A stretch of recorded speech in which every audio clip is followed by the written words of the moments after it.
Assalamualaikum warahmatullahi wabarakatuh. Perkenalkan, nama saya Pratiwi Agustina Putri Lestari, NIM 20010600751,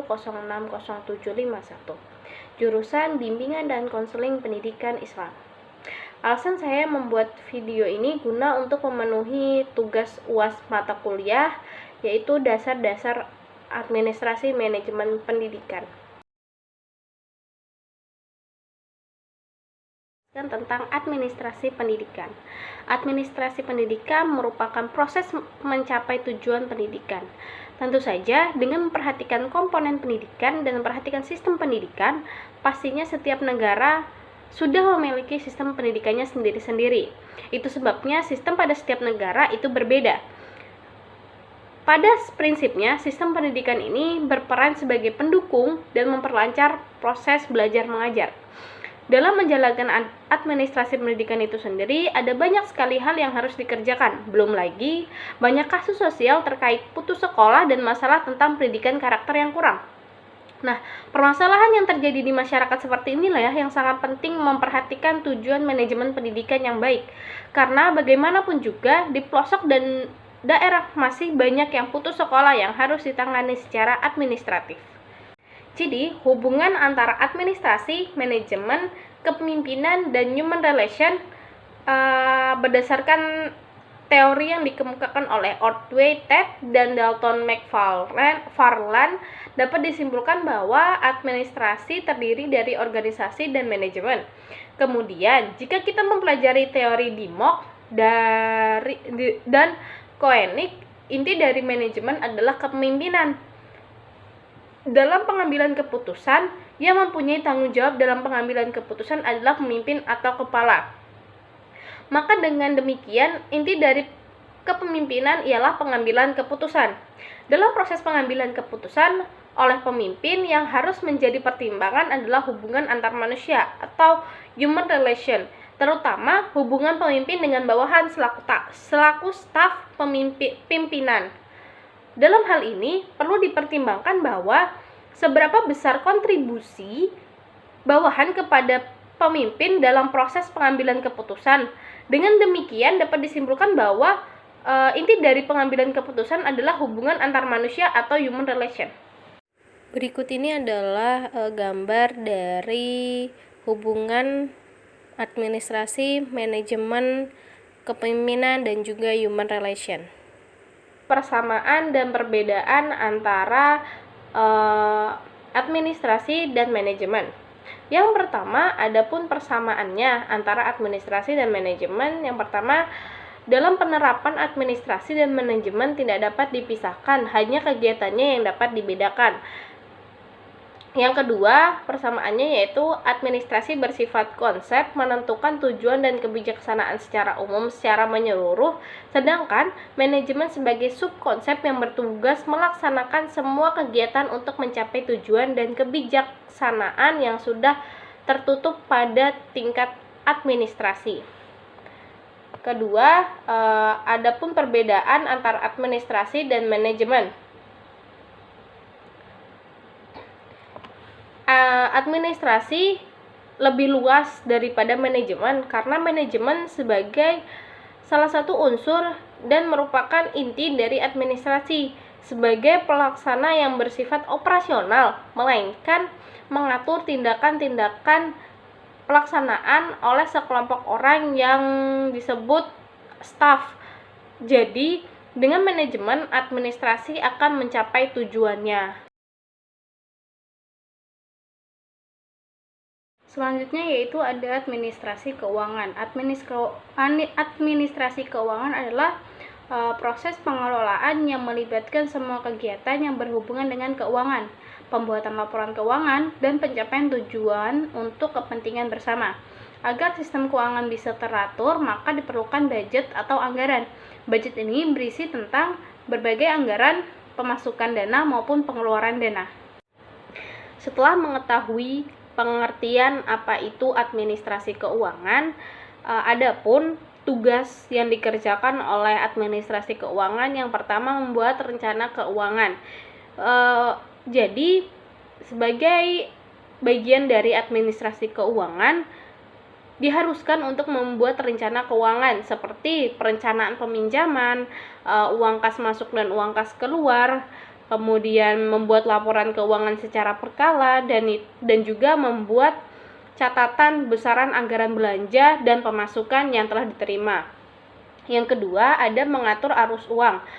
Di sini tugas dari bagian administrasi keuangan bertugas untuk mengatur arus uang di sebuah instansi dimulai dengan adanya aktivitas menentukan jumlah uang yang disetor ke rekening gitu kan, ke rekening yang telah ada, serta mencatat seluruh arus uang perusahaan seperti arus keluar kemana saja, berapa jumlahnya, di situ masuk berapa, dari mana itu. Kemudian mengetahui dan membayarkan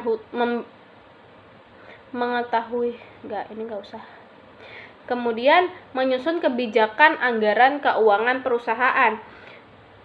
Jadi sebagai seorang administrasi keuangan dituntut untuk mampu menyusun kebijakan anggaran keuangan. Artinya di sini sebagai administrasi keuangan harus berkomunikasi dengan divisi lain mengenai kebutuhan anggaran yang akan dihabiskan untuk mengetahui jumlah dan kebutuhan yang dari divisi lain gitu. Jadi bisa dianggarkan oleh bagian administrasi keuangan berapa saja dana yang mungkin akan dihabiskan dan berapa saja jumlah uang yang akan dikeluarkan gitu. Yang selanjutnya ada mengurus surat-surat berharga. Di sini administrasi keuangan juga sering dilibatkan dalam pengurusan surat berharga. Tugasnya meliputi pencatatan, mengecek aktivitas modal kas kembali sampai menyimpan surat berharga, surat kebijakan. Karena itu administrasi keuangan juga membutuhkan keterampilan khusus seperti pengetahuan dasar tentang seluk-beluk surat berharga sampai dengan pengarsipan.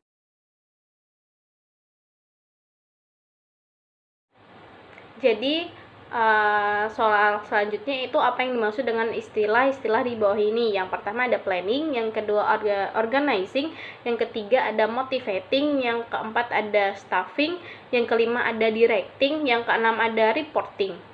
Yang pertama yaitu planning. Planning meliputi pengaturan tujuan dan mencari cara bagaimana untuk mencapai tujuan tersebut. Jadi planning ini kita merencanakan sesuatu untuk bisa sampai ke tujuannya itu. Jadi kita memiliki tujuan yang sama, memiliki keinginan yang sama, jadi dibikin perencanaan untuk bisa mencapai tujuan yang diinginkan gitu. Kemudian yang kedua ada organizing. Organizing adalah proses dalam memastikan kebutuhan manusia dan fisik setiap sumber daya tersedia untuk menjalankan rencana dalam mencapai tujuan yang berhubungan dengan organisasi. Organizing juga meliputi penugasan setiap aktivitas, membagi pekerjaan ke dalam setiap tugas yang spesifik dan menentukan siapa yang memiliki hak untuk mengerjakan beberapa tugas. Selanjutnya yang ketiga yaitu ada motivating.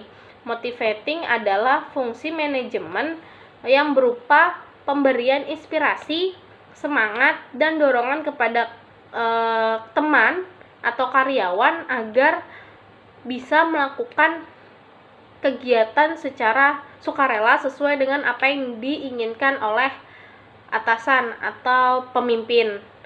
Kemudian ada staffing. Staffing merupakan salah satu fungsi manajemen berupa penyusunan personalia pada suatu organisasi, sejak dari merekrut tenaga kerja, pengembangannya sampai dengan usaha agar setiap tenaga kerja memberikan daya guna yang maksimal bagi organisasi. Jadi staffing ini menyusun personil gitu untuk pada suatu organisasi Jadi perekrutan dalam untuk mengembangkan tujuan organisasi dan memberikan daya guna yang secara sukarela untuk organisasi gitu. Kemudian ada directing. Directing adalah fungsi manajemen yang berhubungan dengan usaha memberi bimbingan, saran, dan perintah atau instruksi kepada karyawan dalam melaksanakan tugas masing-masing agar tugas dapat dilaksanakan dengan baik dan tujuannya tercapai.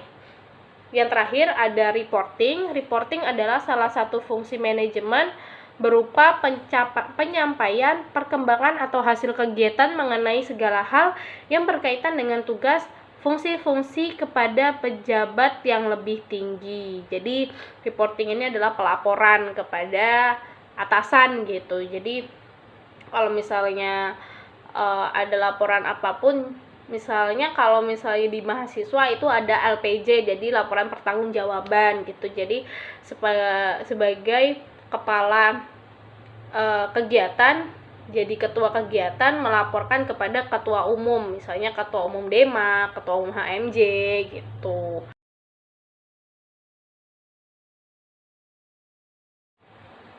Ke soal selanjutnya yaitu tentang kepemimpinan pendidikan.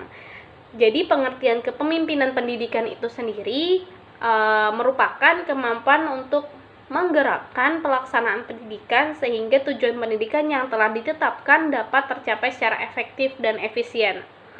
Adapun keterampilan yang harus dimiliki seorang pemimpin pendidikan, yang pertama keterampilan dalam hubungan insan.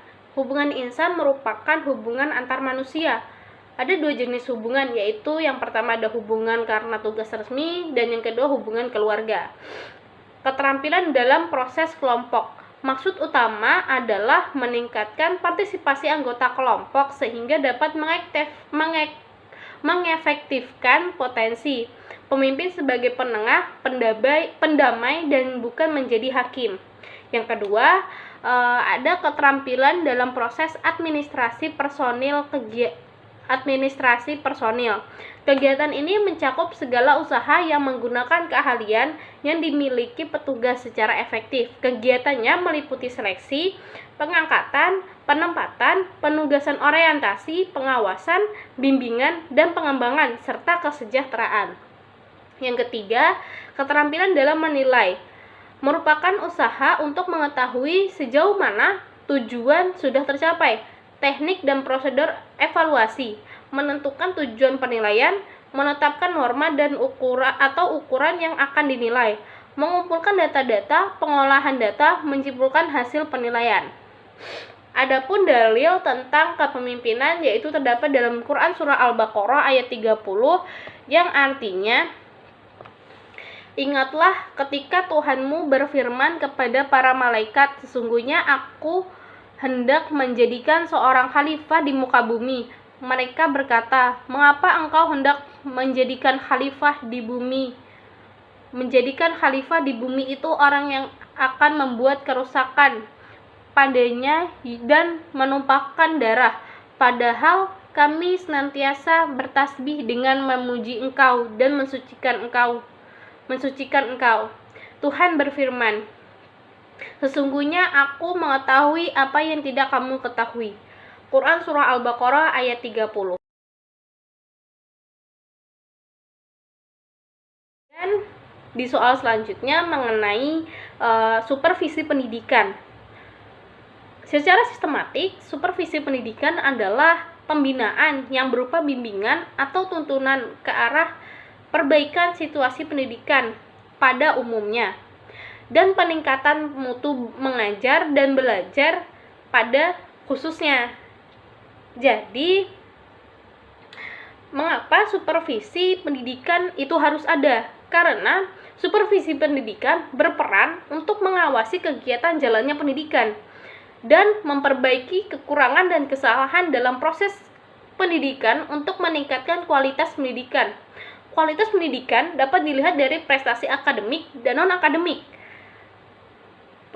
Peserta didik dalam kancah nasional dan internasional, sehingga keberhasilan pelaksanaan supervisi pendidikan dapat diukur dari peningkatan prestasi belajar peserta didik. Selain penyampaian dari saya, apabila ada kekurangan dan kesalahan mohon dimaafkan. Wabillahi taufiq walhidayah. Wassalamualaikum warahmatullahi wabarakatuh.